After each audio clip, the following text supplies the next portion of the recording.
नमस्कार, मैं हूं आपके साथ अभिषेक पुरी। दूसरी बार 20 जनवरी 2025 को ट्रंप ने अमेरिका की सत्ता दोबारा संभाली और जैसे ही संभाली दुनिया में अस्थिरता का माहौल आ गया, क्योंकि ट्रंप ने पहले कहा कि वो रेसिप्रोकल टैरिफ लगाएंगे, जो देश उन्हें माल बेचकर पैसा कमाते हैं वो भी उनसे वापस लेंगे। आंकड़ा ये है कि लगभग 175 बिलियन डॉलर से ज्यादा अब तक अमेरिका ने कमाई की है, जो टैरिफ उसने देशों पर लगाए हैं। भारत का भी उसमें नाम शामिल है। भारत के ऊपर भी 50% का टैरिफ लगाया गया था। 25% टैरिफ और 25% पेनल्टी के तौर पर भारत के ऊपर ठोका गया था, क्योंकि भारत रशिया से तेल खरीद रहा था। अमेरिका की तरफ से कहा गया कि अगर आप तेल नहीं खरीदेंगे तो ये आपके ऊपर से पेनल्टी टैरिफ हटा दिया जाएगा।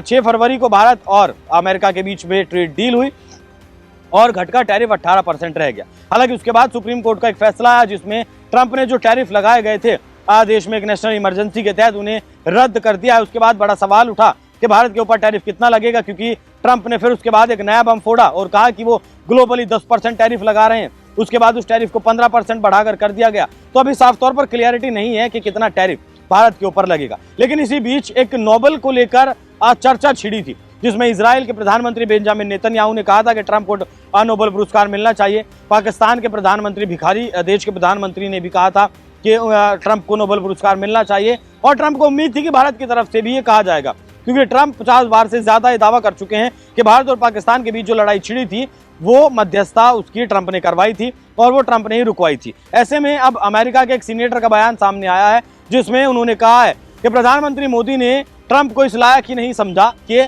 नोबेल का पुरस्कार उन्हें दिया जा सके। अमेरिका ने भारत के खिलाफ 50% टैरिफ इसलिए लगा दिया था क्योंकि प्रधानमंत्री नरेंद्र मोदी ने राष्ट्रपति ट्रंप का नाम नोबेल शांति पुरस्कार के लिए नामित नहीं किया। अमेरिका के डेमोक्रेटिक सीनेटर मार्क वार्नर ने यह दावा किया। मार्क ने आर्थिक नीतियों को निजी हितों के आधार पर चलाने के लिए डोनाल्ड ट्रंप की आलोचना की। राष्ट्रपति ट्रंप ने पिछले साल भारत के खिलाफ 25% रेसिप्रोकल टैरिफ लगाया था। इसके बाद 25% पेनल्टी टैरिफ लगाया था, जिसे रूसी तेल खरीदने के लिए दंडात्मक शुल्क कहा गया था। अब उसके बाद ट्रंप ने आरोप लगाया था कि भारत रूसी तेल खरीदकर यूक्रेन में पुतिन के युद्ध को फंड कर रहा है। हालांकि डेमोक्रेटिक सीनेटर मार्क वार्नर ने जो कहा वो ट्रंप के दावे से बिल्कुल उलट है। वर्जीनिया में अहमदिया मुस्लिम समुदाय के कार्यक्रम में बोलते हुए वार्नर ने कहा, राष्ट्रपति ट्रंप ने जब भारत पर टैरिफ 50% तक बढ़ाया तो उसका मेन कारण ये था कि वो पीएम मोदी से नाराज थे, क्योंकि मोदी को नहीं लगता था कि उन्हें नोबेल पुरस्कार जीतना चाहिए। यह अमेरिकी इकोनॉमिक पॉलिसी का आधार नहीं होना चाहिए। मार्क वार्नर वर्जीनिया से सीनेटर हैं। वो अमेरिकी सीनेट की इंटेलिजेंस कमेटी के चेयरमैन भी हैं। कुछ दिनों पहले ही वार्नर ने भारत पाकिस्तान के बीच युद्ध विराम कराने के दावे पर सवाल उठाए थे।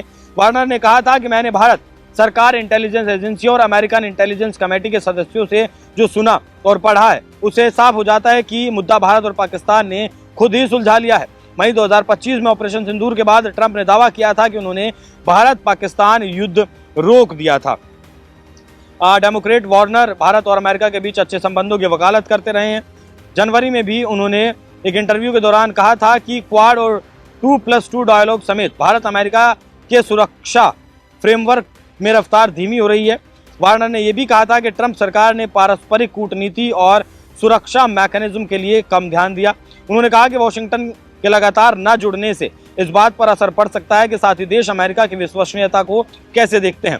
मुझे चिंता होती है जब अमेरिकी साथी कहते हैं कि चीन यूएस से ज्यादा भरोसेमंद पार्टनर हो सकता है। ऐसी सोच बहुत ज्यादा परेशान करने वाली है। ये मुझे भी बहुत ज्यादा परेशान कर रहा है। तो ट्रंप ये मानने के लिए इनकार करते हैं और ये मानने के लिए कभी तैयार नहीं हुए हैं कि भारत और पाकिस्तान के बीच जो लड़ाई हुई थी, भारत ने जो ऑपरेशन सिंदूर लॉन्च किया था वो दोनों देशों की सहमति से रुका था। पाकिस्तान के डीजीएमओ ने 2 बार भारत के डीजीएमओ को कॉल किया। उसके बाद दोनों देशों के बीच शांति आई थी। ट्रंप हमेशा हर इंटरनेशनल मंच पर, हर वैश्विक मंच पर जाते हैं और इसी बात को छेड़ते हैं।